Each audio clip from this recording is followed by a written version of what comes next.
بسم اللہ الرحمن الرحیم۔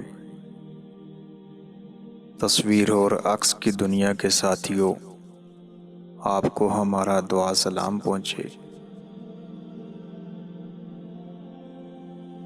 مسکراہٹ ایک ایسا پردہ ہے جو دل کے زخموں کو ڈھانپنے میں مدد دیتا ہے، اور غصہ ایک ایسی آندھی ہے جو دماغ کے چراغ بجھا دیتی ہے۔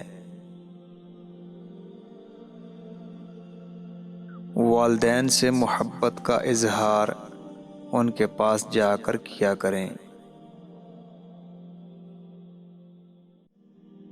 کسی کی غیر موجودگی میں اس پر اسی قدر تبصرے تہمتیں لگاؤ جتنی نیکیاں قیامت کے دن بآسانی اسے دے سکتے ہو۔ روز قیامت سب سے زیادہ خسارہ وہی پائے گا جس کی زبان دنیا میں بے لگام تھی۔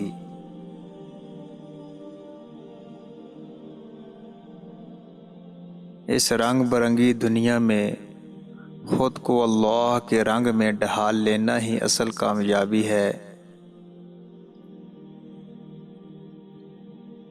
اندھیری قبر کو خود ہی روشن کرنے کی تیاری کریں۔ آج حیات روح سے کوئی وفا نہیں کرتا تو کل مٹی کے ڈھیر پر دعا کون کرے گا؟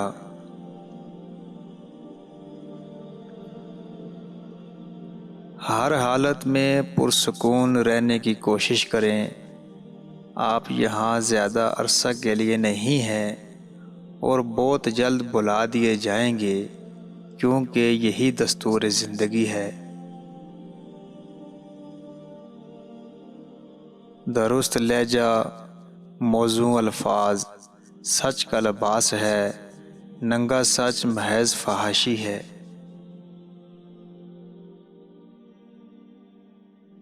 سامان فروخت کرنے کی آرزو میں عمر بھی فروخت ہو رہی ہے۔ چھوٹی سی دکان میں بڑی زندگی کٹ جاتی ہے۔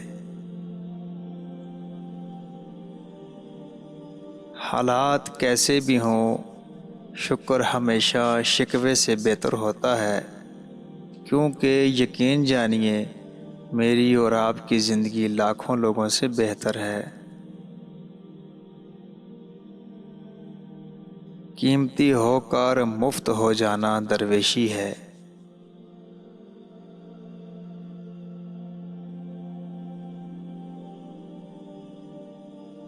ہم لوگ کتنے سادہ ہیں، زندہ رہنے کے لیے اتنی مشقت کرتے ہیں کہ زندہ رہنا ہی بھول جاتے ہیں۔